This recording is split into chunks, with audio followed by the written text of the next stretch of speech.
여러분 초대해 주셔서 감사합니다. 잠깐 저의 소개를 하고 시작하도록 하겠습니다. 3대가 함께하는 특별 새벽 기도라고 들었습니다.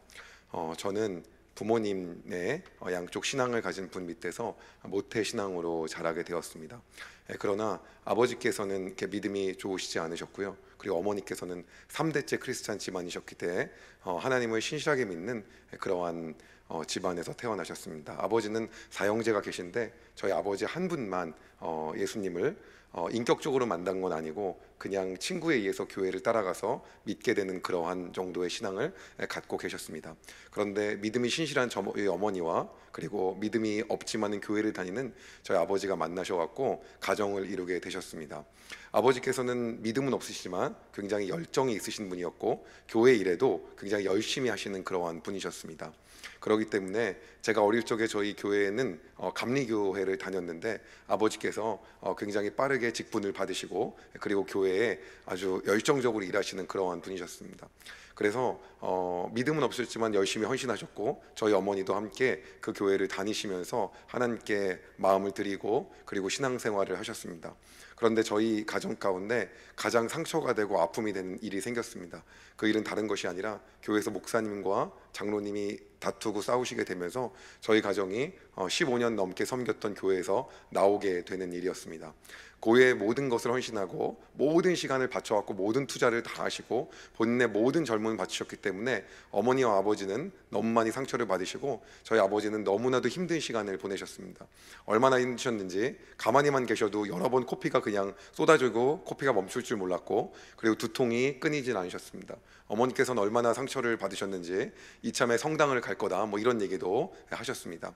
그런데 그 두 분께서 힘든 와중에 저희 아버지의 친구분이 아버지에게 찾아와서 이렇게 힘들고 이렇게 마음이 답답하고 어려울 거면 내가 어떠한 훈련을 하나 소개시켜 주겠는데 그 훈련을 한번 받아보는 게 어떻겠냐라고 아버지께 말씀하셨습니다. 그 훈련이 예수전도단이라고 하는 선교단체에서 하는 DTS라고 하는 훈련이었습니다.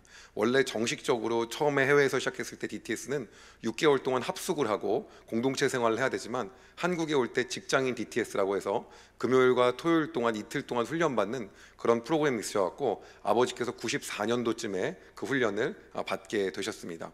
그리고 그 훈련을 받으시면서 아버지께서 금요일 날은 회사에 사업을 하시고 마무리하시고 한 6시, 7시에 거기 가셔서 밤 늦게까지 훈련을 받으시고 토요일은 하루 종일 말씀 듣고 기도하면서 여러 가지 훈련을 받으셨습니다.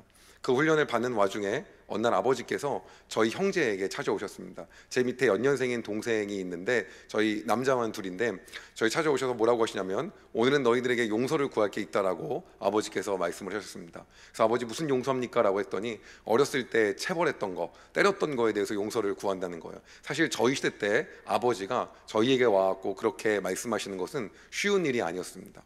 그런데도 불구하고 아버지께서 그렇게 말씀하셔서 저희가 네 용서합니다 뭐 이렇게 얘기하고 그 뒤로 저희 가정에 아주 좋은 문화가 생겼습니다. 체벌이 없어졌습니다. 그리고 저희가 잘못을 해도 방에 들어가서 30분 정도 동안 생각하고 그리고 무엇을 잘못했는지 다시 나와서 용서를 구하라고 말씀을 하셨습니다. 그래서 저희가 나와갖고 뭔가 잘못한 거에 대해서 이야기를 하면 용서하고 사랑한다 그러고 아버지께서 안아주시고 기도해 주시고 그리고 잘못한 죄에 대해서 이렇게 용서하고 넘어가는 시간들을 가졌습니다. 그렇기 때문에 그것이 남용되기도 했습니다. 어쩔 땐 자존심이 상해서 어차피 아버지가 안 때릴 거라니까 30분이 지난 다음에도 잘못한 게 없습니다 뭐 이런 말도 했다가 그렇게 여러 번 반복되면 맞기도 했습니다. 어느 정도 이제 우리는 겸손하게 살아야 되는데 그렇지 못한 거죠. 그래서 그 일이 있은 다음에 제가 느낀 건 뭐였냐면 이 단체가 되게 좋은 것 같다. 아버지가 굉장히 좋은 훈련을 받으시는 것 같다라고 나는 생각을 했고 아버지께서 얼마나 많이 거기 안에서 아버지 표현으로는 하나님을 처음으로 인격적으로 만났다라고 아버지께서 얘기하시고 감동을 받으시고 은혜를 받으셨는지 그 다음 연도에는 아버지께서 스텝으로 섬기겠다라고 말씀하셨고 그 단체에서는 스텝을 간사님이라고 이렇게 호칭을 했습니다. 그래서 아버지께서 간사로 섬겼는데 섬기는 기간 동안에 놀라운 일을 제가 발견하게 되었습니다. 그 목사님, 장로님 싸우시면서 목사님께 너무 많은 상처를 받고 아버지께서 그 교회에서 나오셨는데, 어느 날 그 목사님께 나오시면 나오신 대로 이제 신앙생활 하시고 본인 갈 길을 가시면 됐는데, 그 목사님한테 다시 찾아가서 용서를 구하시겠다라고 하는 거예요. 그 제가 아무리 봐도, 그리고 세상 사람들이 아무리 객관적으로 봐도 아버지께서 크게 잘못하신 것이 없는데도 용서를 구한 그 다툼의 과정과 여러 상황 안에서 그 인간적인 마음으로 했던 것들을 용서를 구하러 가신다는 거예요. 그래서 거기를 가셔서 아버지께서 목사님에게 용서를 구하고 그랬더니, 제가 그거를 보고 이 곳이 어떤 곳이길래 아버지께서 정말로 이런 일을 하시나라는 생각이 들었습니다. 그 간사님으로 섬길 때 여름이 되었는데 아버지께서 전도 여행을 가신다라고 얘기하는 거예요. 95년도만 하더라도 전도 여행이란 개념 자체가 사실은 좀 쉬운 개념은 아니었고, 요새는 우리 코로나 전에 비전 트립이다, 뭐 단기 선교다라고 해갖고 많이 나갔지만 사실 그 정도쯤 됐을 때 그렇게 나가는 데가 사실은 많지는 않았습니다. 근데도 불구하고 아버지께서 가신다는 거예요. 그래서 그럼 어디를 가십니까? 라고 여쭤보니까 하시는 말씀이 인도에 가신다라고 이야기를 하셨어요. 그래서 인도면은 굉장히 위험한 데 아닙니까? 근데 좀 위험한 데더라도 한국인들이 많이 가는 데는 괜찮지만 아버지께서 말씀하신 데는 제가 들어보지 못한 곳, 한국인들이 거의 없는 데를 가신다고 말씀하시는 거예요. 그래서 아버지께서 저한테 뭔가 종이를 하나 주셨어요. 지금 생각해 보니까 그게 기도 편지였습니다. 그 당시만 해도 기도 편지를 포토샵이나 일러스트로 만들지 않고 A4 용지 반 접어가지고 거기에다가 진짜 사진을 붙였습니다. 그러니까 진짜 사진을 붙였으니까 몇 장 만들 수가 없어요. 그래서 그거를 저희한테 주시고 기도해달라 그래서 그거를 보고 제가 한 일주일 동안 아버지 생각을 하면서 기도하고, 그리고 아버지께서 마침내 전도여행 갔다가 오셨어요. 오시고 저희 가족을 불러 모으셔갖고 하신 얘기가 있었어요. 그게 어떤 거냐면 오늘부터 우리 가정이 선교사님을 후원할 거다라고 하는 거예요. 그 제가 말씀을 드렸습니다. 선교사님이 뭡니까? 선교사님이 어떤 분입니까? 그랬더니 젊은 시절 이 나라에서 누릴 수 있는 거, 할 수 있는 것들을 모두 다 내려놓고 열방과 하나님을 위하여서, 그 땅을 위하여서, 그래서 본인의 모든 걸 헌신하고 간 분을 선교사님이라고 한다는 거예요.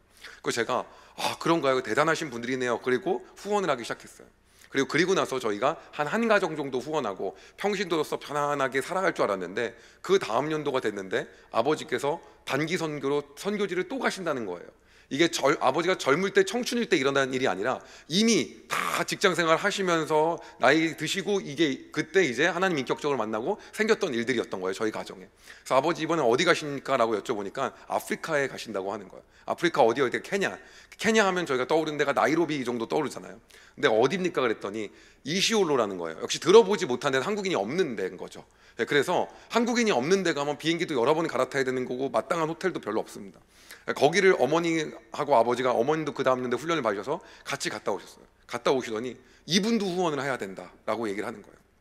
그래서 얼마 후원하는 겁니까? 라고 여쭤보니까 우리가 선교사님 한 분당 5만 원을 흘려보내자고 아버지께서 얘기하셔서, 어차피 뭐 제 돈이 나가는 것도 아니기 때문에 저희가 후원을 하고 두 가정을 섬기기로 결정을 하였습니다.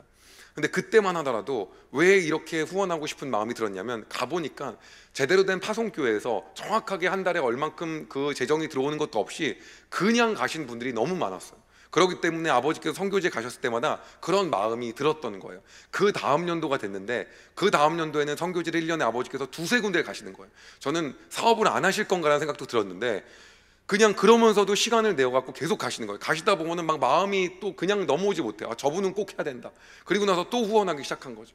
생각해 보면은 그때는 우리가 교회 파송이나 여러 절차라기보다는 여의도 광장에 모여서 손 들고 주님 내가 여기 있사오니 한번 부르고 일주일 만에 직장 정리하고 가신 분들이 많았어요. 그러기 때문에 정말 대책 없이 가셨는데 하나님 대책 없이 역사하셨죠. 그러셔갖고, 그래서 저희가 볼 때마다 이분들 후원해야 된다라고 생각하면서 어느덧 저희 가정이 후원하는 선교사님이 한 10가정이 됐습니다. 저희 가정 안에 이 10가정의 선교사님을 후원하면서 이것이 아버지가 하는 일이고 우리는 아버지가 하는 일을 보는 거다라는 생각이 아니라 함께 참여하는 마음이 들었어요. 왜 그랬냐면 저희는 그냥 기본적으로 평신도 가정이었기 때문에 가정 예배를, 우리 더사랑교회 성도님들 같은 경우에는 믿음이 좋으시니까 뭐 한 주에 한 번도 드리고 두 번도 드리고 그러실 텐데, 저희는 가정 예배를 한 달에 한 번을 드렸습니다. 그러니까 별로 그렇게 뭐 특출나거나 독특한 그러한 가정이 아니에요. 한 달에 한 번 딱 드렸는데, 드릴 때 어떻게 드렸냐면 일부 예배를 그대로 드립니다. 보통 이렇게 기도하고 그리고 찬송가 하나 부르고 찬양 하나 하고 아버지 말씀 전하시고 그 다음에 기도하고 마무리하는 그러한 형태의 기본적인 가정 예배를 저희가 드렸어요. 그런데 저희 집에 특별한 문화가 있었습니다. 그 문화는 뭐냐면 저희 집은 2부 순서가 있었어요. 2부는 뭐냐면 한 달 동안에 왔던 선교사님의 선교 편지를 읽는 거예요. 그러니까 저는 저한테 감사한 선교사님이 뭐냐면 선교 편지를 1년에 한 번씩 보내주신 분은 1년 동안 한 번만 읽으면 되는데 매달 보내시는 분이 있어요. 그분은 저희가 매달 읽어야 되는 거예요. 그리고 눈치도 없게 매달 보내시는 분이 계세요. 그것도 두껍게. 그럼 저희가 끝나고 나서 원래 2부가 이게 길면 안 되지 않습니까? 근데 그거를 갖다가 이제 읽어야 되는데 문제는 또 하나가 있습니다.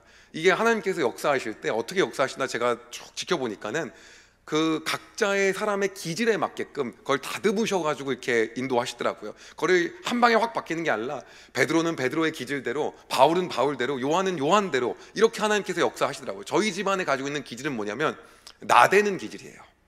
그러니까 이 나대는 게 어떤 거냐면 보통 보게 되면 이렇게 성교 편지 오면 이렇게 속으로 읽어야 되지 않습니까? 저희는 말로 읽는 걸 좋아하는 집안이에요. 사실 정확하게 말하면 저희 집안이 어떤 집안이냐면 노래를 시키잖아요. 그럼 빼지 않고 노래를 하는 그러한 집안이에요. 예, 그러니까 제가 문제는 뭐냐면 그러기 때문에 저희 아버지 혼자만 하나님을 믿었던 이유가 뭐냐면 저희 아버지 집안이 저희 집안이죠. 예, 거기가 그냥 음주 가무의 그냥 집안인 거예요. 근데 문제는 그 노래를 시켜서 빼지 않는 것까지는 괜찮은데 문제는 노래도 잘해요.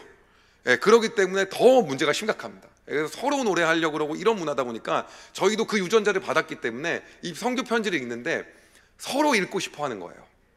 그래서 저희가 소리내서 돌아가면서 읽는 게 저희 집 문화였어요. 그래서 여기서부터 여기까지 누가 읽고 여기까지 읽고 성경은 몇 장 몇 절이 있어갖고 딱딱 읽기 좋은데 편지는 몇 장 몇 절이 안 써 있잖아요. 그래서 그걸 갖다가 어느 정도 토막을 내갖고 돌아가면서 이렇게 저희가 읽었어요. 읽고 나면 끝나는 게 아니라 그 성교 편지를 가운데 놓고 제가 손을 댑니다. 그리고 그 성교 편지를 놓고 그 선교사님을 위해서 다 같이 통성으로 기도하는 거예요. 저희 집안 또 문화 특징이 통성으로 기도하는 거 좋아해요. 기도하고 그리고 마지막 한 명이 대표 기도. 그리고 저희가 또 무슨 욕심이 있냐면 집안이 대표 기도 욕심이 좀 있어요.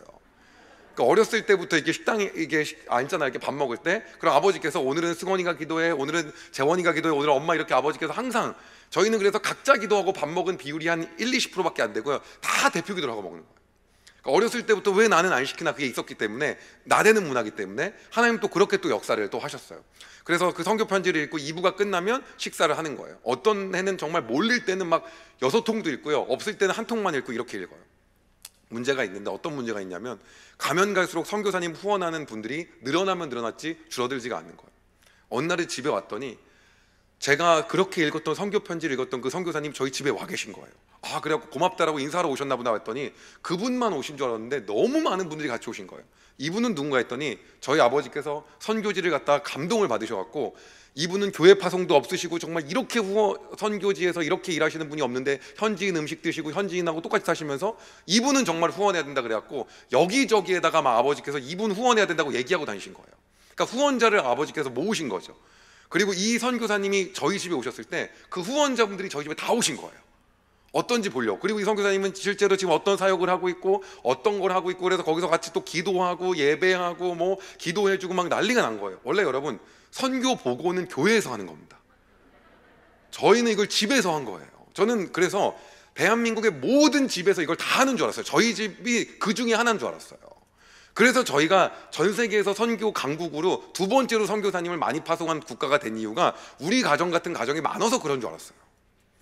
근데 이게 한두 번 있는 일이 아니라 집에 너무 늘상 있는 거예요. 근데 어느 날은 충격적인 얘기가 그렇게 하시고 이제 밤에 가셔야 되는데 선교사님이 안 가시는 거예요. 왜 안 가시다 봤더니 저희 집에서 주무시고 가신다는 거예요.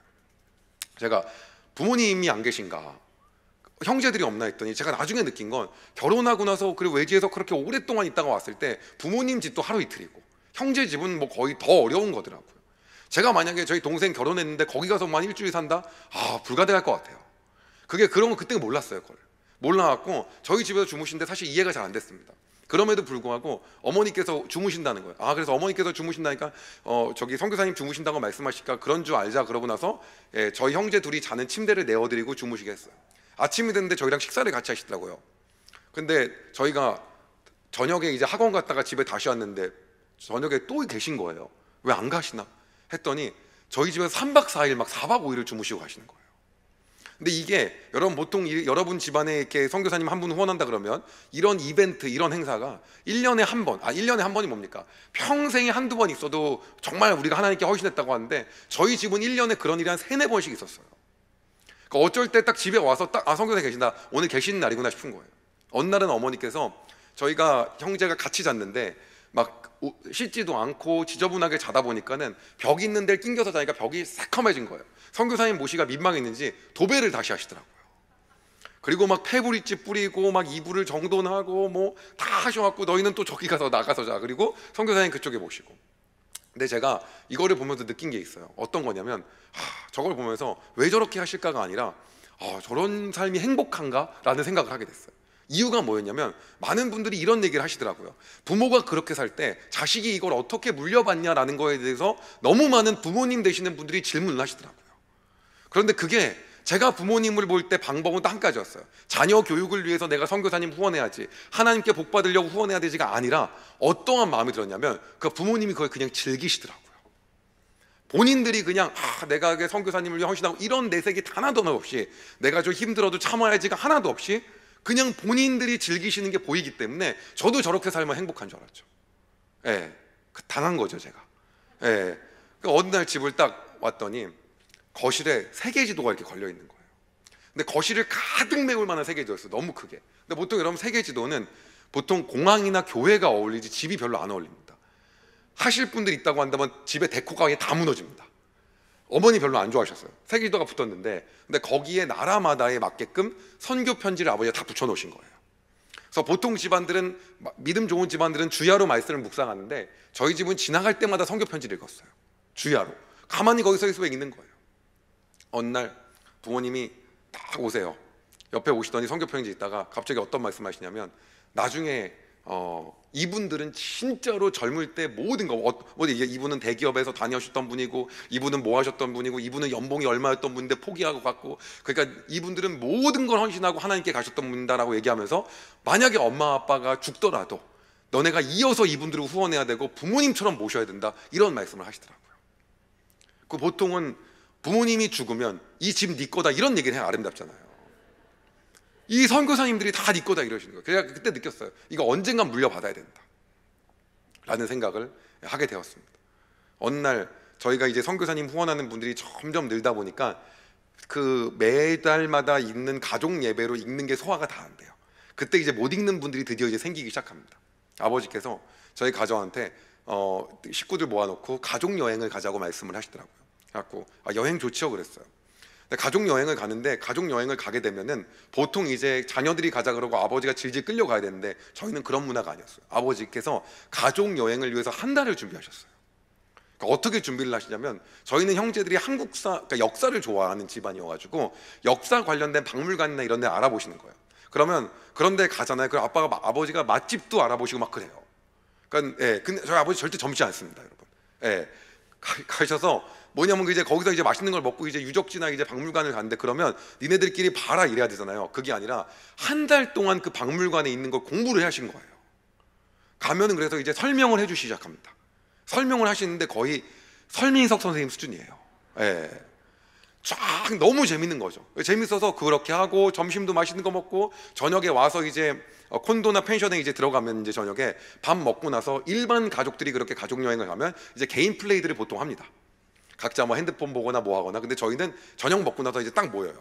모이는데 이제 첫 번째 가족 수련회 때가 진짜 깜짝 놀랐던 게 아버지가 이렇게 이만한 서류 가방을 꺼내시는 거예요. 거기 뭔가 서류 뭉치가 잔뜩 나오는데 그게 다름이 아니라 1년치 선교사님 선교 편지예요. 이게 다 나와요. 그래서 저희가 가족 예배에서 읽지 못했던 것들, 그리고 최근에 왔던 것들을 갖다가 그때부터 읽기 시작하는데 그때는 이제 좀 진한 시간을 가져요. 저희가 후원하는 선교사님이 한 그때쯤 한 20가정 정도 됐거든요. 선교사님 한 분에 대해서 저희가 선교 편지 1년 동안 읽지 못했던 것과 최근에 온 걸 다 읽습니다. 읽고 아버지께서 이분에 대한 부연 설명을 하기 시작하세요. 안 끝나요. 그 막 선교지에서 감격했던 거, 최근에 만났던 거 얘기를 하는데 이분은 막 진짜다 막. 근데 사실 다 저희 아버지가 말하는 다 진짜예요. 왜냐하면 저희가 선교사님 후원하는데 허들이 좀 높았어요. 제가 지금 생각해 보니까. 그래서 웬만한 분들이 진짜 막 이런 분이가 이분은 진짜다 뭐 그래서 어떤 분이다 막 얘기를 하시면 저희도 아버지 얘기를 재밌게 들어요. 그리고 역시 손을 올리고 다 같이 통성으로 기도합니다. 막 소리 내서 기도하고 방언하고 막 난리예요 막. 예, 그리고 뒤에서 누가 반주만 해줬으면 좀 더 길게 기도했을 것 같아요. 예, 그리고 돌아가면서 또 한 명이 대표기도 하고, 그리고 또 선교사님 편지 읽고, 거의 이제 20가정 선교사님 가정을 다 하다 보니까 이제 끝나면 거의 한 새벽 2시 정도 돼요. 어머니께서는 누워가지고 빨리 끝내, 언제까지 할 거, 아버지 안 끝내세요. 막 열정이 넘치시니까. 그럼 그 다음날 아침에 또 밥 먹고 또 일정이 소화가 됩니다. 네, 또 뭐 유적지 가고 박물관 가고 막 뭐 되게 재밌는 데를 많이 갔어요, 여러 군데를요. 그리고 그 다음날 저녁에 오잖아요. 그럼 저녁에 오면 이제 오늘은 쉬는 날이다라고 생각을 했는데 서류 가방이 또 나와요. 거기 안에 뭐가 들었냐면 그 종이를 잔뜩 꺼내시더니 1년 이번 1년 기도 제목을 아버지께 쓰라는 거예요, 우리한테. 10개를. 그러니까 왜 10개를 쓰냐? 내년도에 기도 제목 중에 몇 개가 이루어졌는지 100점 만점에 채점하기 위해서요. 그래서 누가 1등 했냐는 거죠. 1등한 사람이 다른 게 아니라 밥 쏘는 거예요. 하나님이 큰 은혜를 주셨기 때문에. 근데 그걸 적으면 하나님 나에게 어떠한 마음을 쓰는 게 아니라 거의 뭐 그냥 동네, 거의 뭐 신앙생활하는 정도 수준의 기도 제목들도 많아요. 뭐 몸무게를 4kg 빼게 해주세요, 뭐 이런 것들. 그걸 본인이 노력할 것이지 그것까지 뭐 굳이 기도 제목이 적는지 모르겠지만 뭐 그런 거 되게 많이 있어요. 뭐 이거 어떻게 해주세요, 뭐 아무튼 10개 씁니다. 근데 그것만 하는 게 아니라 3년 후의 나의 모습, 5년 후의 나의 모습, 10년 후의 나의 모습도 써요. 그리고 나의 궁극적인 비전.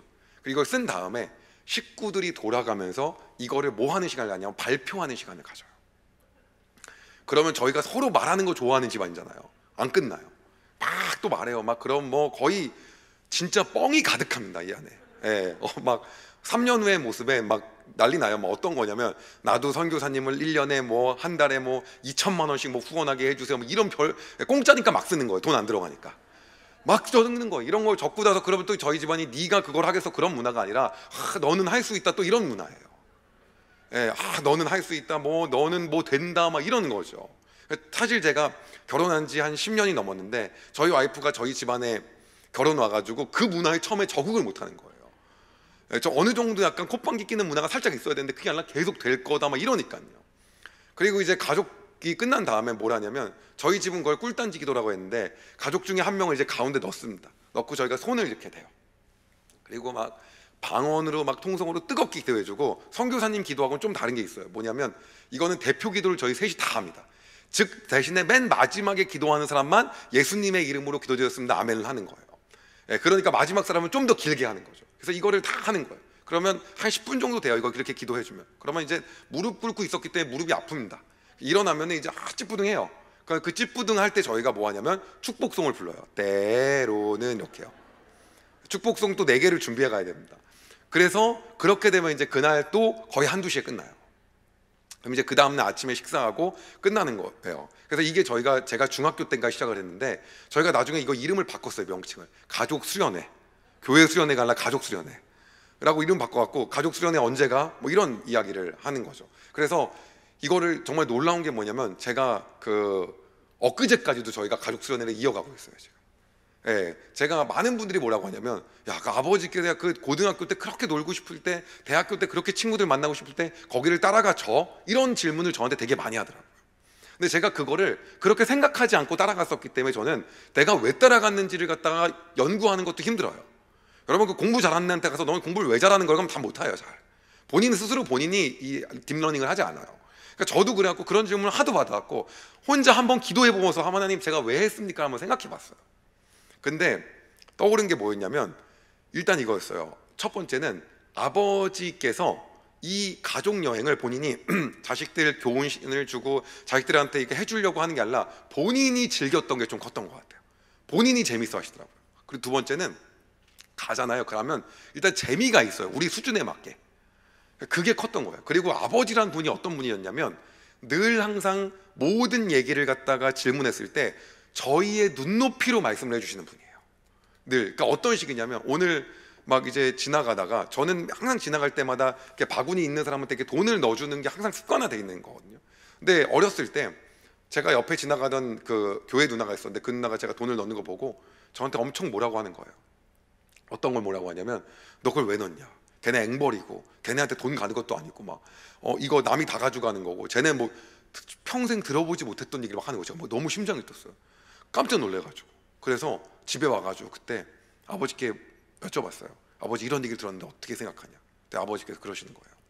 뭐 원래는 그래야 되잖아요. 그냥 신경 쓰지 말고 하지 말던가, 그럼 뭐 이렇게 얘기를 하셔야 되는데, 그런 게 아니라 뭐라고 하시냐면, 오늘 네가 그 사람한테 바구니에 돈을 넣은 건 주님께 하듯 그 하나님을 향한 마음을 갖고 한 거야. 그리고 하나님께서는 네가 그 넣은 부분까지 보셨어. 그리고 그 다음은 그 사람들이 어떻게 하든 그거는 하나님이 그들한테 알아서 하실 거야 라고 딱 얘기를 하시는 거예요. 항상 모든 대화가 아버지는 우리의 눈높이에 맞게끔 이런 식으로 얘기를 하시는 분이에요. 그러다 보니까는 아버지가 어디 가자고 할 때 안 갈 수가 없어요. 그러면 아버지라는 친구를 잃는 거예요. 그게 잘 따라가고 이런 걸 했는데 굉장히 컸었던 것 같아요. 이건 나중에 생각해 본 거예요. 어느 날 저희가 이렇게 열정적으로 후원을 하는데, 제가 고등학교 한 2, 3학년 됐을 때 가족 수련회 갔는데 후원하는 가정이 한 30가정 가까이가 됐어요. 근데 아버지 사업이 이제 차츰차츰 좀 이제 내려가기 시작하셨어요. 그래서 제가 뭐라고 했냐면, 우리 이거 그래도 우리가 함께 열심히 하자, 뭐 이런 분위기였는데, 어머니께서 이제 얘기하시는 거예요.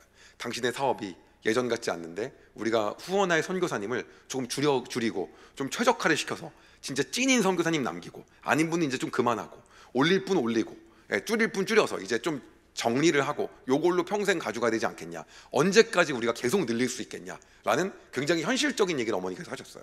사실 맞는 얘기였거든요.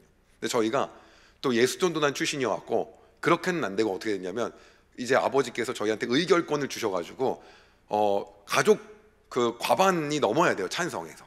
그래서 저희가 어떻게 그랬냐면, 그때 하나님 음성을 듣기로 결정을 했어요. 듣고, 그래서 이제 하나님 음성 듣는 시간을 갖고 이제 하나님 주신 마음을 나눴어요. 나눴는데 저한테 딱 드는 마음이 이게 중단하는 마음이 아닌 거예요. 그래서 얘기했어요. 마음이 그 마음이 아닌 것 같다. 동생도 그렇게 얘기하더라고요. 아버지도 별로 중단하고 싶은 마음이 없으셨어요. 그래서 아버지도 힘을 얻으셨죠. 어머니가 얘기하는 거예요. 그럼 이거 언제까지 할 거냐, 뭐 니들이 돈을 내냐, 뭐 이런 얘기 나오기 시작했어요. 너무 맞는 얘기죠. 재정이 없는데 어떻게 이걸 계속 하냐는 거예요. 근데 그래서 이제 얘기를 했습니다. 어차피 우리가 가족 수련회는 매년 있기 때문에 내년에 가서 기도해보고 다시 결정하자 라고 해서 이제 그 다음 연도가 됐습니다. 그 다음 연도가 됐는데, 그 다음 연도에도 뭐 별반 뭐 다른 결론이 안 나왔어요. 그 다음 연도에 결정하자. 그래서 저희 둘이 대학을 갔는데요, 놀라운 게 저희가 과외가 생긴 거예요. 그래서 저희 둘 다 과외를 한 2개씩 하게 됐는데, 여기 계신 뭐 젊은 분들 저 많다고 들었었거든요. 다 과외해 보신 경험들 많으실 텐데, 저는 이제 뭐 한 30만 원 정도 받았어요, 한 명당. 학벌이 그렇게 좋지도 않고 뭐 뛰어난 특출나거나 뭐가 있는 게 아니어서 뭐 그 정도가 적정 그 과외비였어요. 2명 정도로 했는데 한 60만 원이었고, 동생도 한 60만 원, 70만 원 정도 벌었거든요. 근데 저희가 돈을 벌 때 갑자기 저희 안에 든 마음이 있었어요. 그 마음이 뭐였냐면, 아버지 선교사님 후원하는 걸 도와드려야겠다, 그 마음이 드는 거예요. 그러니까 우리의 뭐를 사야겠다가 아니라 아버지 선교사님 후원하는 걸 도와드려야겠다. 그래서 아버지 길을 펴드려야겠다. 저희 어머니가 맨날 그래요. 우리 집안은 아들만 있어서 내 편이 하나도 없다고. 근데 그건 아니고, 오해를 풀어주시길 바라고, 어머니는. 그러니까 이제 그때도 아버지 생각이 문득 드는 거예요. 선교사님에 대한 후원보다도 그 아버지가 그렇게 신이 나서 열정적으로 열심히 하시는데 아버지를 도와드려야겠다 생각이 드는 거예요. 그래서 아버지 찾아갔어요. 저희가 15만 원씩 아버지 선교사님 한 대 보태드려서 3가정을 저희가 후원하려고 합니다. 저 3가정, 동생 3가정. 근데 문득 생각이 드는 거예요. 어떤 생각이냐, 이거를 아버지 이름으로 하면 천국의 보화와 상급이 아버지한테만 있을 것 같은 거죠. 그래서 아버지한테 그랬어요. 우리 이름으로 하는 거라고 선교사님한테 똑똑히 이야기하셔야 된다. 우리 이름으로 하는 거라고 했더니 아버지께서 또 그런 것도 개의치 않으시는 분이거든요. 그러겠다 해서 선교지에 정확하게 전화하셔갖고, 이제부터는 이 3분은 우리 아들 뭐 승원이 명의로 하는 거고 정확하게 이야기를 하시더라고요. 그래서 그때부터 이렇게 했어요. 아예 그냥 딱 이 선교사님 후원 목록에서 아버지가 이만큼 후원하는 선교사님, 저 동생 이렇게 딱 카테고리 나눠놨어요. 그래가지고 저희 집안이 처음으로 어떤 거냐면, 후원할 선교사님을 드디어 이제 아버지가 하는 선교사님을 자녀들한테 준 거예요. 그때 처음으로 대학교 한 1, 2학년 때. 그래서 대한민국 거의 최초로 선교사님 분양이 일어났어요. 원래 이제 다른 걸 받아야 되는데 이제 그때 좀 일찍 받기 시작한 거죠. 그런데 저희 안에 어떠한 마음이 드냐면, 저희가 돈을 더 많이 벌 때마다 그 선교사님을 더 받아오고 싶은 거예요. 아버지께서 신이 나신 거예요. 왜냐? 아들들이 한다에 신이 난 게 아니라요. 그런 거 갖고 아빠 별로 안 신나세요. 본인이 더 많이 하실 수 있는 거. 저희가 3분 가져왔으니까 룸이 6분이 더 생겼잖아요. 그러니까 이제 막 더 하실 수 있는 거예요. 아주 뭐 추진을 다셨어요. 막 이제 신나게 막 달리시는데, 어느 날 어떠한 이 과정 가운데 하나님이 제 삶 가운데 뜻하지 않은 은혜를 허락하셨어요. 저는 사실은 뭐 시간이 없기 때문에 짧게 말하면 꿈이 저는 이제 학원 강사가 꿈이었거든요. 원래 이제 제가 그러니까 어렸을 때라는 건 지금 말씀드리면 한 18년 전 얘기하는 겁니다. 그때만 해도 1타 강사나 스타 강사라는 용어는 없었습니다. 학원 강사라고 불렀는데 저는 학원 강사가 꿈이었기 때문에 사실은 어떻게 하면 학원 강사가 될까 이런 생각을 했지 사업을 할 생각은 이렇게 한 적이 한 번도 없었어요. 근데 학원 강사를 준비를 어떻게 하냐 뭐 많은 분들이 물어보셨는데 저는 이제 그때도 하나님께서 저에게 주신 은혜가 뭐였냐면 이거였어요. 원래 보통 제가 영어 강사거든요. 그러면 이제 남들이 이렇게 생각을 해요. 아, 영어를 잘해갖고 영어 강사가 되기로 했나 보다. 이게 이제 즉이 정상적인 행로고요.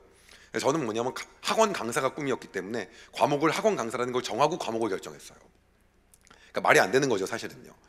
그래갖고 이제 그러다가 이제 왜 영어를 했냐면 영어를 해야지 문과 이과 둘 다 많이 가르칠 수 같아서 결정을 한 거예요. 근데 제가 세상에서 제일 싫어하는 과목이 영어였거든요. 영어만 보면 지금도 울렁증, 지금은 아니지만 그때는 막 그랬어요. 너무 막 이게 뭐 싫은 과목이었는데도 불구하고 그냥 결정을 한 거죠. 생각했어요. 어차피 대한민국에서 영어를 제일 잘하긴 틀렸다. 근데 강사는 영어를 제일 잘 가르치면 되는 거 아니냐. 그래서 그때 하나님께서 주신 지혜가 뭐였냐면 대한민국에서 가장 많은 수강생을 보유하고 있는 영어 강사의 강의를 다 보는 것에 대한 마음을 주시더라고요. 그래서 뭐 토익, 토플, 수능 강사들 가장 소위 말하는 요즘 용어로 1타라고 하는 가장 수강생이 많은 강사들의 강의를 과외에서 번 돈 가지고 재구매를 해가지고 다 그것만 들었어요. 나중에 제가 그 강의를 몇 시간을 들었나 이렇게 1시간, 2시간 세봤어요. 보통 이렇게 한 강좌가 50분이거든요. 그 강좌를 몇 개 정도 들었는지 일일이 나중에 한번 카운팅을 한번 다 해봤더니 대략적으로 한 10,000시간이 좀 넘더라고요. 그래서 제가 뭐 젊은 분들을 저한테 이제 꿈을 이루려면 어때야 되냐 뭐 이런 얘기들을 많이 물어보세요. 저는 딱 정확하게 두 가지를 얘기해요. 다른 게 아니고요. 우리가 기본적으로 열심히 땀 흘려 일하고 소산물을 얻는 것도 성경적인 법칙이거든요. 하나님께서 우리 기적의 법칙뿐만 아니라 특별 은총뿐만 아니라 일반적인 은총도 믿는 사람과 믿지 않는 사람에게 동일하게 주셨단 말이에요. 우리가 인간이 할 수 있는 최선을 다하는 거는 당연히 해야 되는 거예요. 그러면서도 중요한 게 뭐냐면 그때 내 힘으로 다 된 게 아니라 하나님 없이 안 됩니다라고 하는 겸손한 마음을 가져야 되는 건데 이게 두 개를 같이 갖는 게 너무 어렵더라고요. 인간적으로 최선을 다하거나 아니면 겸손만 하시고 일을 안 하시는 분이 계세요. 둘 중에 하나지 이거를 둘 다 가는 거 자체가 쉽지 않더라고요. 근데 그거를 꼭 이 마음 안에 내가 오늘 할 수 있는 정말 모든 걸 다해서 오늘 최선을 다하면서 내가 하나님 아니고 나서는 이 길을 갈 수 없다는 걸 겸손하게 매일 납작 엎드려서 인정하는 그 삶이 진짜로 하나님 앞에서 그리고 이 세상 가운데서 하나님이 원하시는 삶을 살아가는 비전을 이루는 방법이거든요. 근데 요거를 갖다가 이제 놓치시는 분들이 계세요. 어쨌든 간에 근데 저는 뭐였냐면 그렇게 이제 준비를 해 갔었죠. 그런데 문제는 뭐였냐면 그렇게 한다는데 본인의 꿈이 이루어지지가 않아요. 나중에 보니까 그게 되려면 인맥도 좋아야 되고 학력도 좋아야 되고 그렇게 강의만 잘해서 되는 게 아니더라고요. 제가 당시에 좀 기독교 학교로 유명한데 서울대학교도 전국에서 한 10번째로 많이 보내는 고등학교 앞에서 많은 학생들이 당시에 과외를 하고 있었어요. 거기가 학교 이름이 뭐였냐면 안산의 동산고등학교라고 있었거든요. 거기 앞에서 제가 한 8그룹 정도를 당시에 과외를 하고 있었어요. 그러니까 이제 뭐 굉장히 많이 돈도 벌고 있었고 거기서 이제 과외로 유명했지만은 중요한 거는 스타 강사가 될 수 있는 길은 이제 없었던 거였죠. 어느 날 어떤 마음이 들었냐면 나 스타 강사가 되기 위해서 학벌을 좀 싹 세탁하고 와야 되겠다. 그래서 미국 유학을 가기로 결정을 해서 이제 제 통장을 봤어요. 근데 어렸을 때 제가 거의 뭐 유태인 교육 같은 걸 받아가지고 재정에 대해서 진짜 좀 빡세게 살았어요. 원칙이 거의 5가지가 있었는데 첫 번째는 내가 돈을 버는 데가 아니면 돈을 쓰지 않는다. 두 번째는 하나님께 드리는 건 기쁨으로 드린다. 구제하는 건 죽게 하듯 한다. 그리고 필수품을 산다. 그리고 뭐 빚이 있으면 굽는다. 뭐 이런 여러 가지 원칙들에 맞게끔 살았기 때문에 당시에 이제 지금 같이 살고 있는 제 아내가 당시 여자친구였는데 저한테 뭐라 그랬냐면 왜 바지가 3벌밖에 없냐 뭐 이런 얘기를 했거든요. 이유가 뭐냐면 바지는 사봤자 돈을 벌어주지 않잖아요. 예, 그래서 진짜 그 원칙에 맞게끔 제가 아버지께서 용돈기입장을 6년 동안을 저를 검사를 하셨어요. 그렇기 때문에 재정에 대해서 굉장히 타이트하게 살았고 사실은 그런 원칙 때문에 아무리 과외해서 돈을 벌 때도 차를 쉽게 사려고 하지 않았어요. 왜냐? 차를 사서 유지하는 비용만큼 돈을 더 벌어야 되는데 덜컥 차가 필요해 라는 생각은 해본 적이 한 번도 없었어요. 오늘 시간이 이렇게 많지 않기 때문에 제가 조금 줄여서 말하면 그래서 이제 저희 아버지께서 중고차 장사를 하셔갖고 제가 아버지한테 차를 사야겠다고 생각을 했어요. 그래서 이제 어느 날 생각을 했냐면, 저는 이제 차를 보니까 저희 아버지한테 교육을 받아갖고, 차가 여러분은 사시면은 기름값 들고 주차비 들고 뭐 자동차세 나오고 그 다음에 뭐 딱집이 나오고 수리비 나오고 뭐 이 정도 생각하시는데, 사실 그게 아니더라고요. 더 있더라고요. 뭐가 더 있냐면, 사는 순간 자동차 가격이 내려가더라고요. 2천만 원짜리 차를 쓰면 첫 해 500만 원 깎이고 그 다음부터 200만 원씩 내려가는 거예요. 100만 원에서. 그래서 저희 아버지 취미가 있었는데, 지나가면서 차 가격 부르고 다니는 거예요. 670만 원, 480만 원. 어머니께서 그거 하지 말라고. 주인은 새 차 가격으로 알고 있는데 당신 그렇게 말하면 기분 나빠한다고. 근데 맨날 그러고 다니셔갖고, 제가 그걸 보고 어느 날 생각을 했어요. 차를 샀을 때 가격이 떨어지지 않는 차를 사야 된다. 불가능한 거죠. 그 얘기했더니 아버지께서 99년식 200만 원짜리 카렌스를 갖고 오시더라고요. 그리고 이제 제가 나중에 그걸 타면서 그 해에 제가 보험 회사를 갖다가 한 4-5번을 불렀거든요. 막 사이드를 챙겼는데 차가 내려가니까. 예. 나중에는 이제 제가 그 당시에 여자친구가 지금 제가 같이 사는 와이프인데, 저한테 이제 아내가 뭐라고 하냐면, 이제 한 2달 전인가 했던 말이, 사실 당시에 친아버지가 아닌 줄 알았다는 거예요. 왜냐면 자식이라면 그런 차를 과연 줄 수 있을까. 근데 저희 아버지께 제가 그랬어요. 아버지, 친구들이 그러는데 차가 안전해야 되고 이런 얘기 하니까, 돈도 없는 놈이 안전하다는 얘기 하는 거 아니라는 거예요. 그리고 하신 얘기가 어떤 거였냐면, 더 대박이었던 게, 어차피 덤프트럭에 박으면 다 죽는다는 거예요.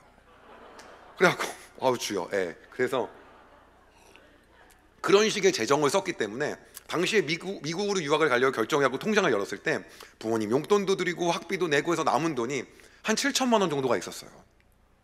그때 제가 별명이 재벌이었거든요. 왜냐면 이렇게 돈이 있는, 제가 26살밖에 안 됐었는데 막 그 돈이 그렇게 있으니까요. 근데 이 정도면 미국을 가고도 남을 정도의 돈인 줄 알았는데, 나중에 제가 안 건 뭐냐면, 거기 뒤에 공이 하나 더 있어야 되더라고요. 그거를 그때는 몰랐던 거예요. 그래서 제가 그 뒤로 미국에서 공부하고 온 사람들을 별로 존경을 안 하기 시작했어요. 예, 저거 돈으로 갔다 온 거지. 죄송합니다. 아무튼. 예. 그때는 이제 그 정도의 충격이었어요. 이렇게 많이 드나, 비용이. 그럼에도 불구하고 어떻게든 제일 싼 지역에 가야 되다. 싼 데 가려고 했더니 동서부를 못 가고요. 중간으로 가야 되더라. 중앙으로요. 중앙에 밀밭 이런 데로 계속 가야지 싸지더라고요, 학비가요. 그래서 예, 그런 데를 갔다가 알아봐갖고 이제 준비를 했는데, 문제는 뭐냐면, 그때 이런 일이 있었어요. 내가 여기 미국 가서 공부를 하는데 어차피 알바할 것 같은데, 그리고 어차피 여기 있는 돈 다 까먹고 알바할 것 같은데, 그래도 여기 과외하는 애를 계속해서 미국 가서도 과외할 수 있는 방법이 없을까 했는데, 하나님이 기가 막힌 발상을 주셨어요. 미국에 가서도 이 동상고 학생을 그대로 과외할 수 있는 모습을 저한테 쫙 보여주시는 거예요. 그게 뭐였냐면, 제가 보니까 과외는 2시간씩 2번을 가요. 그리고 1시간은 숙제 검사를 하고 3시간은 제가 강의를 하더라고요. 제가 그때 착안하는 게 뭐냐면, 3시간 강의하는 걸 미국 가가지고 동영상을 찍어서 애들한테 이메일로 보내주면 되겠다. 그때 유튜브가 없었어요. 있었는데 저희가 활용하지 않은 그런 시절이었어요. 그래갖고 그걸 보내주면 되고, 1시간은 내 아바타를 만들어서 보내면 되겠다. 나랑 똑같은 사람을.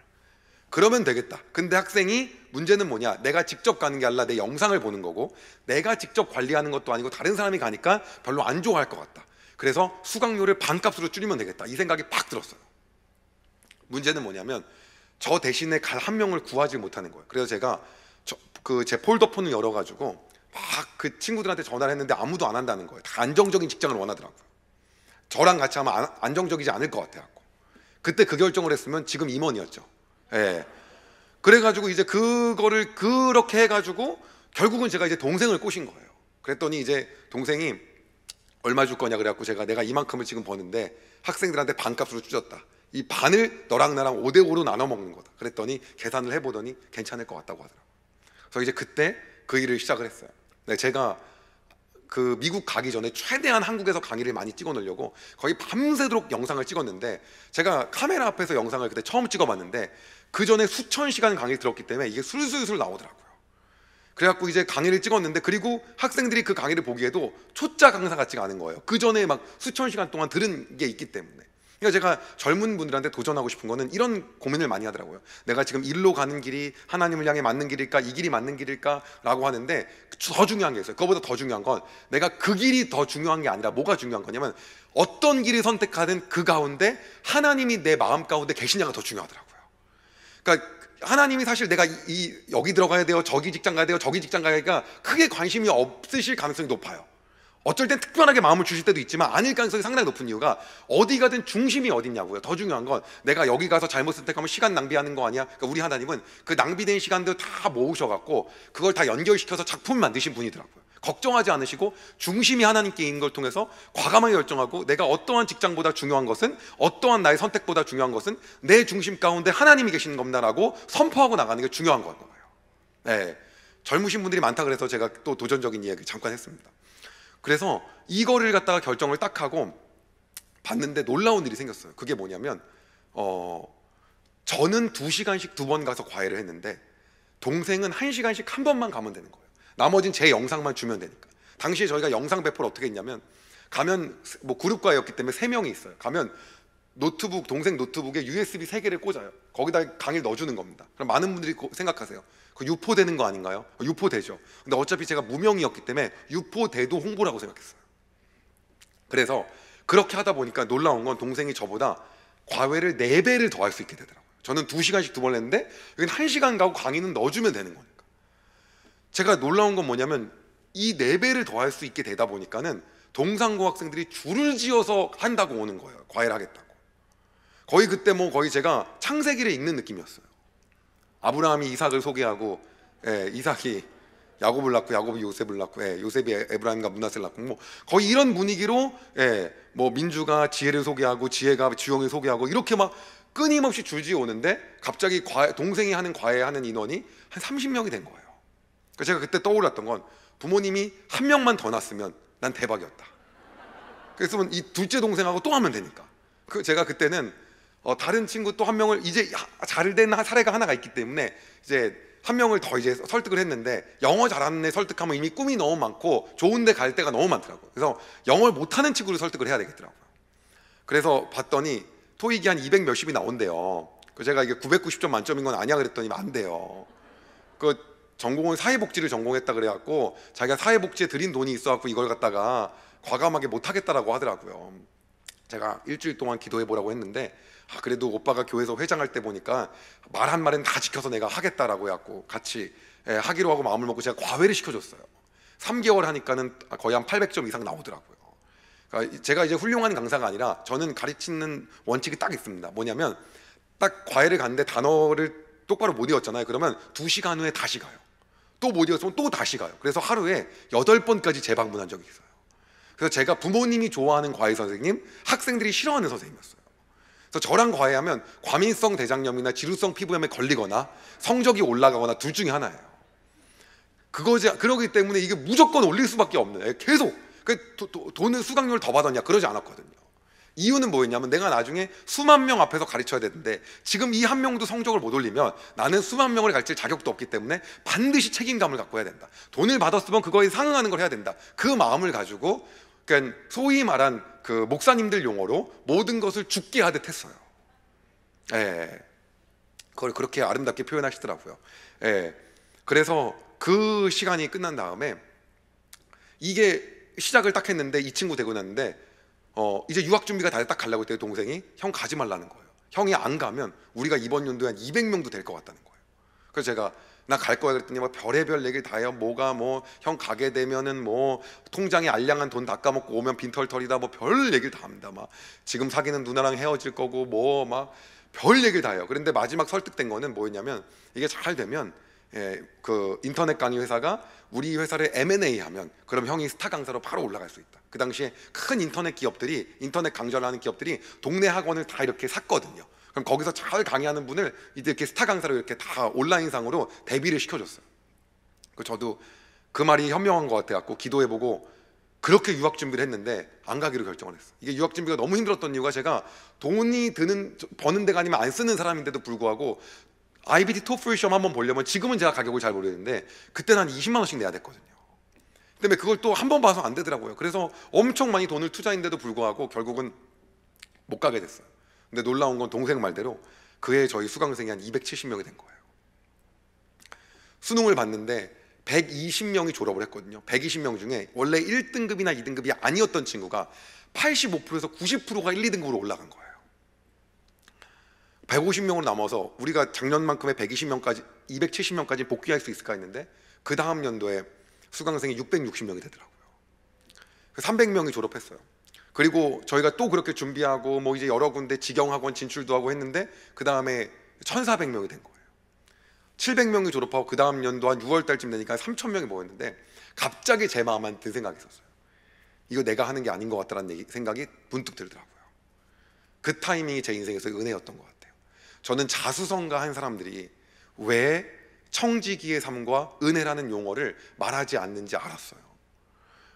왜 그러냐 보니까 하루에 15시간씩 꿈속에서도 일 생각을 하며 그것만 하면서 상상할 수 없을 정도만큼의 일을 하고, 이 정도 일하면 누구나 성공하겠다 정도 급으로 일을 합니다. 그렇기 때문에 거기서 다 주님이 한 거야, 하나님이 은혜 주신 거야, 그러면 기분이 나빠요 되게. 그게 그래서 믿음이 없더라고요 보니까. 왜 그런 줄 아십니까? 너는 그만큼도 노력도 안 해놓고 무슨 네가 나한테 하나님의 은혜라고 얘기하고 그래, 너도 이렇게 노력했으면 네 말 입에서 그런 말 나오겠어? 라는 생각이 들 정도만큼의 노력을 하더라고요. 그래서 제가 이래서 이거를 못하는 거예요. 근데 저에게는 정말 하나님께서 그 순간 그 은혜를 주신 거예요. 이거는 내가 하는 게 진짜 아니다. 한 1000명 정도 되는 학원이 한 시에서 제일 큰 학원인데, 이 3000명이면 거의 도에서 몇 번째로 들어간 학원인데, 이거는 내가 하는 게 아닌 게 분명하다. 1만 시간의 법칙을 이건 초월한 거다. 이건 내가 할 수 있는 영역이 아닌 거를 하나님께서 부어주시는 것 같다는 마음이 들었어요. 그래서 갑자기 어떤 생각이 들었냐면, 내가 하나님께 무엇을 할 수 있을까? 어차피 우리가 무엇을 하든 하나님께 큰 도움이 별로 안 됩니다. 하나님이 알아서 다 하실 수 있는 분입니다. 근데도 불구하고 그 마음이 처음 들었어요. 그 마음이 잘못됐다고 생각하지 않았던 이유는, 사무엘서의 다윗이 저는 백향목으로 지은 난 궁에 있는데 하나님의 궤는 휘장 가운데 있다고, 장막에 처해 있는 거에 대해서 안타까워하면서 내가 하나님의 전을 짓겠다고 해요. 하나님의 무엇을 할까 한다. 근데 하나님 그걸 갖고 질책을 하시는 게 아니라 다윗에게 복의 복을 쏟아 부어주십니다. 네가 나의 집을 짓겠다고 하냐. 그리고 나서 난리가 납니다. 제가 그거를 보고 하나님 막으신 난이든 내가 하나님께 뭘 해야 될까, 나도 한번 해봐야겠다. 근데 생각났던 게, 선교사님을 나도 아버지처럼 후원을 해야겠다 생각이 든 거예요. 근데 보니까 저희 학원에서 선생님들과 학생들이 다 넌 크리스찬인데 여기서 선교사님을 후원한다고 하면은 이게 좀 이질감이 들 것 같은 거예요. 그래서 기도하면서 지혜를 하나님 달라 그랬어요. 그랬더니 NGO 단체를 후원하면 되겠더라고요. NGO 단체를 보니까는 현장에 가면 사실 떡과 복음이 다 같이 가더라고요, 대부분이요. 그래서 복음을 전하면서 떡을 나눠줄 수 있는 곳 3군데를 찾았어요. 거기가 컴패션하고 기아대책하고 월드비전이었어요. 그래서 100명씩 300명의 아동을 결혼한다고 저희가 전화를 했어요. 그래서 300명 아동을 결혼을 하기 시작했습니다. 한 명당 컴패션은 좀 45,000원, 그 다음에 기아대책은 3만 원 이래갖고 대략 한 달에 한 1,000만 원 정도 돈이 되더라고요. 1년에 한 1억 2천인 거예요. 제가 5년 후에 모습 2천만 원씩 한 달에 후원한다는 게 거진 반 이루어졌어요. 그거를 중요한 게 여러분 있어요. 어떤 거냐면, 이 꿈이라고 하는 건 하나님께서 우리에게 자유롭게 꿀 수 있게끔 주신 거기 때문에 마음껏 꾸고 선포하고 기도하는 것이 정말 하나님께서 주신 축복이더라고요. 그러니까 과연 이게 될까가 아니라, 안 되더라도 하나님이 하나님의 더 좋은 방법으로 이끄시고요, 막더라도 더 좋은 게 준비되셔서 하시는 거더라고요. 여러분한테 그 삶을 도전드리고 싶어요. 그래서 이게 돼서 그 다음 연도에쯤 됐더니 저희가 6월 달에 봤더니 한 7,000명 정도 되는 거예요.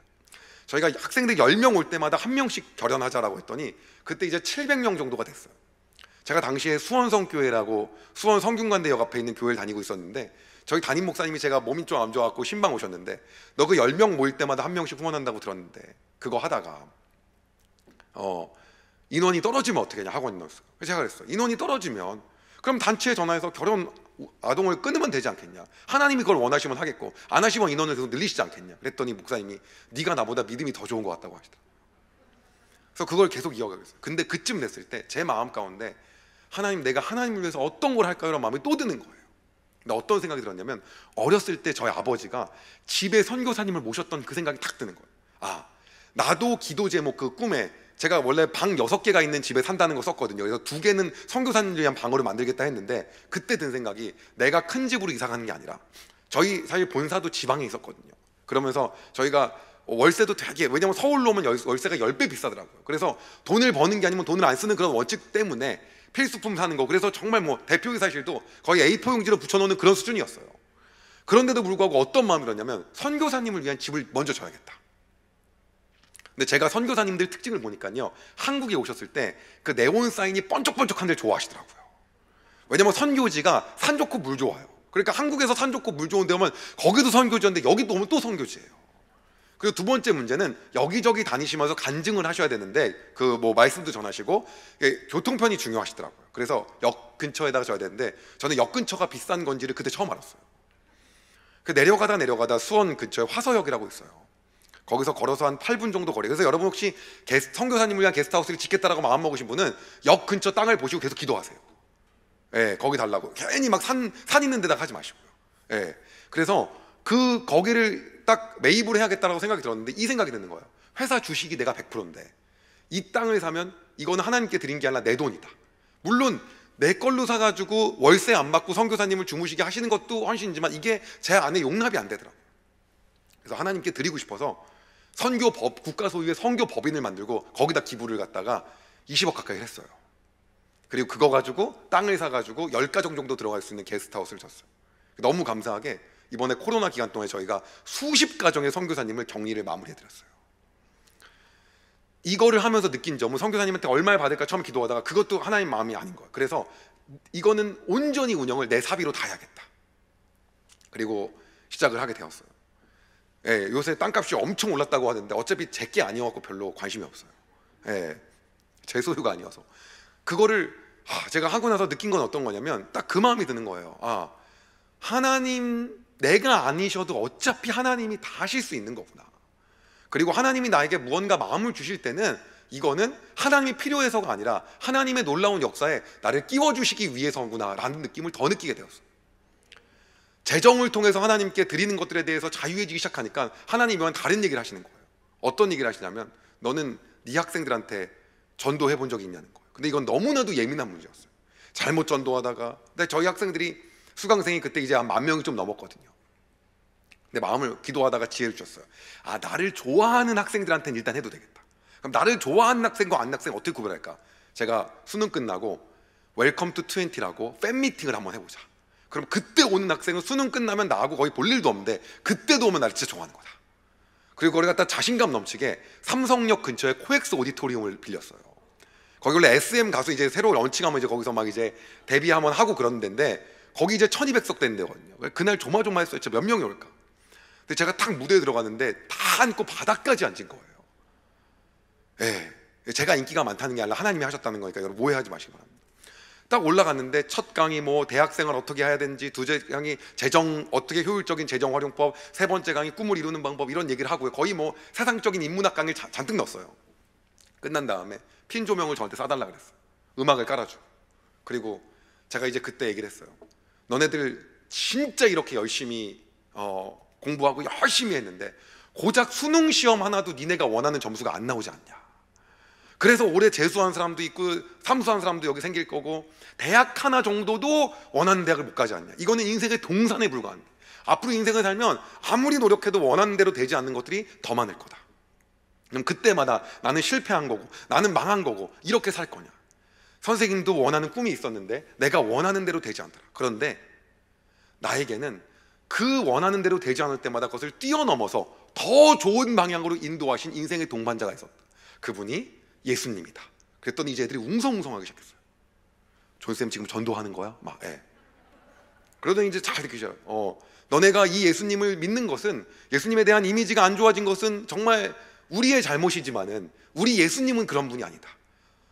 돈을 내야 믿는 분도 아니고 어떤 것이 필요한 분도 아니고 어느 교회나 가면 빨간 십자가 있는데 어디만 들어가면 존쌤이 만난 인생이 실패했다고 느낄 때도 나를 더 좋은 곳으로 인도해 주시는 그 예수님을 나도 만나기 원한다라고 얘기하면 그곳 가운데로 인도해 줄 거다라고 해갖고 제가 그날 딱 그 얘기를 했어요. 그리고 마지막에 이제 제 전문, 어렸을 때부터 배운 대표 기도를 이제 거기서 이제 한 5분 정도 해준 거야, 아이들을 위해서. 믿지 않는 애들이 가득 있기 때문에 축복 기도 잔뜩 하는 거예요. 이 아이를 통해서 뭐 열방 가서 쫙 끝나고 나서 이제 나오고 편지가 저한테 엄청 오더라고요. 편지를 받았는데 이런 얘기예요. 어렸을 때 엄마하고 5살 때 교회 다니고 지금까지 안 다녔는데 이번 주에 처음 가기로 했다. 그리고 저는 교회를 안 다녔는데 기독교에 대한 이미지가 너무 많이 바뀌었다. 그리고 막 이런 얘기를 하는 거예요. 저는 엄마가 그렇게 가자고 했는데 안 갔는데 이번 주에 따라가기로 했다. 어떤 애는 더 웃긴 친구도 있어요. 이번 주에 교회 가서 목사님 말씀을 듣고 왔는데 존쌤의 설교 말씀이 더 은혜가 됐다. 저는 말씀을 한 게 아닌데 복음을 전한 건데. 그리고 나서 제 마음 가운데 이걸 하고 났더니 그 다음에 어떤 마음이 드냐면 이 마음이 드는 거야. 그래, 어차피 회사가 망해도 아버지가 처음에 빌려준 돈 500만 원이 내 본전인데 뭐가 잃을 게 있겠냐. 본전이 500만 원인데 앞으로 하나님 말씀하신 대로 돌격이고 전진하고 시원시원하게 하자. 어차피 잃을 게 없는 사람이다. 그 마음이 확 드는 거야. 제 마음 안에 절대 포기 못하는 게 있었어요. 그건데 재정도 하나님 말씀을 편안하고 했는데 절대 포기 못하는 게 뭐냐면 시간이었거든요. 아버지는 선교지를 그렇게 다니셨는데 저는 그건 못하겠는 거예요. 왜냐하면 하루에 15시간에 30분씩 쪼개서 사는 사람이기 때문에 그게 너무 불가능한 거예요. 시간을 못 내어드리겠는 거예요. 근데 그리고 제가 왠지 가면 회사가 망할 것 같아요. 근데 제가 선교지를 가겠다고 마음먹었더니 임원들이 더 좋아하더라고요. 그것이 그 사실을 모르고 있었습니다. 예. 그리고 나서 이제 제가 선교지를 가겠다고 마음을 먹고 기아대책 컴패션 전화해갖고 같이 가자고 했더니 기아대책의 유원식 회장님이 같이 가보자 그러더라고요. 그래서 뭐 결연아동 있는 데를 같이 갔어요. 그래서 동남아 한 7, 8군데 갔는데 거기서 놀라운 걸 발견했어요. 어떤 나라에 우리나라 대기업이 학교를 줬더라고요. 땅은 그 나라에서 제공한 거예요. 그리고 거기 운영을 기아대책의 어떤 선교사님이 하시는데 거기 아이들한테 복음을 전한 거예요. 현지인이 믿음을 막 받아가지고 한동대로 온 거예요. 현지인이. 그 현지인 막 가정들이 변화되고 제가 이걸 보고 너무 심장이 두근거려서 저도 학교를 지으면 이렇게 레디컬하게 열정적으로 복음을 전할 수 있는 이런 선교사님이 기아대책에 몇 분이나 계십니까? 그랬어요. 저한테 그러는 거예요. 학교 지을 마음이 있냐고. 그러니까 있다고요. 그래서 물어봤어요. 학교 하나당 얼마냐? 다양하대요. 예, 1,000망만 세워놓고 학교라고도 한대요. 1,000만 원에서 5억까지.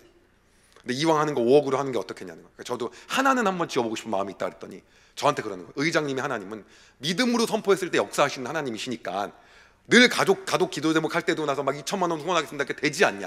그러니까 믿음으로 이번에도 학교 100개 짓는 걸 한번 질러보면 어떻겠냐. 그 제가 그 마음에 너무 찔림이 있어갖고 제가 가장 많이 하는 게 그거였거든요. 우리가 요단을 밟을 때는 언약궤를 메고 빠져 죽을 것 같은 믿음으로 갔을 때 하나님이 그것을 갖다가 뚝에다가 이렇게 멈추게 하신 거고, 다니엘이 죽을 거를 갖다가 살 거라는 생각으로 들어간 게 아니라 믿음으로 가서 하나님 역사하시는 거지 앞에 보고 가는 게 아니다라는 얘기를 하도 했는데 그걸 제가 당한 거예요. 그래서 하겠다고 마음을 먹고 한국에 와서 뭐 사인하고 회장님하고 뭐 사진 찍고 난리 났어요. 아버지가 전화 왔어요.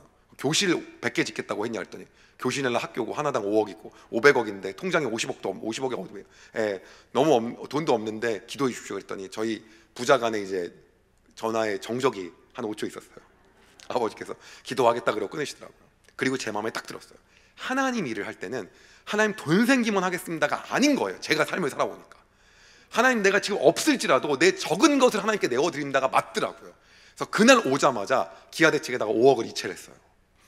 학교를 하나 일단 짓겠습니다. 그리고 매년마다 제가 되는 데까지도 짓겠고 돈이 없어지면 제 교만으로 한 거기 때문에 하나님 멈추시거나 하나님 뜻이 아니었다라고 생각하겠습니다. 그러나 이게 하나님 뜻이 맞다고 한다면 하나님의 방법으로 역사해 주십시오라고 기도했어요. 그런데 이제 갑자기 저희 담임 목사님이 또 연락이 오는 거예요. 학교 얘기를 들으셨는지. 근데 이번엔 그게 아니라 저희 교회가 원래 중축을 해야 되는데 중축을 안 하고 마을 주민들을 위한 봉사관을 짓기로 한 거예요. 그것도 하고 뭐 여러 가지 하는데 저한테 그러시는 거예요. 우리 현 집사님 보니까 하나님이 특별한 은혜와 복을 주셔서 100억 자산관 될 것 같은데 11조를 미리 10억을 하면 어떻겠냐는 거예요.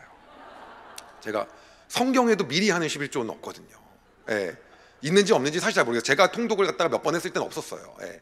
근데 있는 소산물 갖고 하는 거지 미리 하는 거. 근데 제 마음은 어떤 마음이 그냥 딱 들었냐면 이걸 제가 안 해도 하나님이 채우실 것 같더라고요. 그리고 어차피 제가 아니어도 하나님이 다 하시는데 요 일에 하나님이 저를 끼워주신 것 같은 마음이 확 드는 거예요. 제가 그랬어요. 부모님이 이 교회를 다니시니까 부모님한테 얘기도 안 하고 확 제가 이걸 해버리면 혹시 서운해하실 수도 있으니까 부모님과 아내한테 오늘 제가 얘기를 해보고 다 오케이라고 하면 하나님의 음성인 줄 알고 하겠습니다. 집을 갔는데 저희 어머니가 교단에서 목사님이 여기에서 성금 설교하시면 표정 안 좋아지시는 분이 저희 어머니세요. 예, 그래서 어머니가 어떻게 말씀하실까가 제일 걱정했어요. 아버지는 막 좋다. 아내도 뭐 당신이 그렇게 기도하고 한 거면 그렇게 했으면 좋겠다. 이게 저희 아내가 제가 100억이 넘는 돈을 기부할 동안 늘 했던 말이었어요. 저희 어머니 차례가 왔어요. 어머니가 한 얘기는 그게 네 믿음이지 내 믿음이냐 네가 알아서 해라. 예, 그래서 그 제 믿음으로 제가 하겠습니다. 그리고 계좌 이체를 하고 목사님께 편지를 보냈어요. 목사님, 제가 이 교회에 처음 왔을 때는 통장에 500만 원 정도밖에 없는 대학생이었는데 하나님 너무나도 큰 은혜를 주셔갖고 수백억 매출이 나는 회사를 운영하는 CEO가 되었습니다. 오늘 제가 태어나서 처음으로 하나님께 미리 드리는 11조를 합니다. 이 일을 통해서 더 놀랍게 역사하시는 하나님 기대합니다. 그리 아니하실지라도 지금까지 역사하시는 은혜로만도 하나님께 감사합니다. 그리고 목사님의 사역과 앞으로의 삶 가운데도 제가 그렇게 살길 소망합니다. 보냈더니 저희 목사님이 너무 감동하고 많이 우셨다고 하더라고요. 그리고 저는 최선을 다해서 일을 했어요. 또 벌써 통장에 막 15억이 빠져나왔고 제 통장에 피가 철철 나기 시작했어요. 그러는 과정 가운데서도 어떠한 마음이 있냐면 제 마음에 든 마음은 딱 이거였어요. 하나님은 나보다도 훨씬 더 부자들을 더 많이 알고 계시고 하나님 자체가 세상에서 가장 부자이신 분이기 때문에 돈이 절대 나한테 필요한 분이 아닌데 나에게 말씀하신 거는 하나님의 놀라운 역사에 나를 끼워주시기 위함이다라는 믿음이 있었어요. 저희가 그때 의미 있는 지분 한 10%, 주식 지분 10%를 투자 받는 걸 하고 있었어요. 왜냐하면 회사가 투자를 안 받다 보니까 기업 가치가 안 산정되다 보니까 회사 임원들을 뽑거나 직원들을 뽑는데 한계가 있는 거예요. 저희가 어떻게 했냐면 투자를 일부 받겠다라고 했는데 어느 회사가 딱 와서 그러는 거예요. 저희한테 제 주식의 50% 사겠다는 거예요. 그래서 제가 50%면 우리 회사 가치가 엄청 큰데 이거를 하실 수 있겠냐 그랬더니 자기네한테 1조가 있다는 거예요. 어떻게 그렇게 돈이 많으세요 그랬더니 유럽에 있는 보험사가 자기네한테 돈을 주고 이래갖고 자기네가 이 돈을 마음대로 쓸 수 있게끔 집행 권한이 있대. 원래 이런 딜이 한 2년 정도가 걸렸는데 거의 한 5개월 만에 이 딜이 확 끝났어요. 나중에 보니까는 이 돈이 회사에 들어가서 회사의 자산으로 있는 게 아니라 제 주식을 판 거여서 제 통장에 그 세금을 다 내고도 1,000억이 넘게 남아있더라고요. 제가 느낀 게 어떤 거냐면 이 돈 가지고 이자만 가지고도 학교를 1년에도 두세 개씩 계속 지을 수 있는 거예요. 그래서 그 뒤로 학교가 되는 지역엔 학교, 카메룬에, 가나에, 수도에서 다 떨어진 곳에 지금 파키스탄에, 캄보디아에 그리고 막 키르기스탄에 학교가 안 지어진 데는 교회로 이렇게 갖고 계속해서 짓는 일을 그래서 그 다음부터 하고 있습니다. 제가 오늘 이 밤에 여러분들 모두에게 도전하고 싶은 것이 한 가지가 있어요. 어떤 거냐면 하나님이 우리의 삶 가운데 우리의 재능과 그리고 우리의 시간과 우리의 돈이 필요하신 분이 아니라는 거예요. 우리가 어차피 그거 개입해봤자 하나님 더 피곤하신 분이세요. 그럼에도 불구하고 오늘 이 새벽을 통해서 여러분의 삶 가운데 하나님 그러한 마음을 주신다고 한다면 이것은 하나님 것이 필요해서가 아니라 여러분에게 복 주시기 위함이며 여러분을 하나님의 그 놀라운 역사에 참여시켜 주시기 위함이라는 걸 믿으시기 바랍니다. 제가 나중에 에스더서를 보면서 느낀 것이 한 가지가 있었어요. 어렸을 때는 내가 죽으면 죽을라 그 에스더 믿음만 집중해서 성경을 봤어요. 나중에 보니까 모르드게가 한 말이 있는 거예요. 에스더한테요.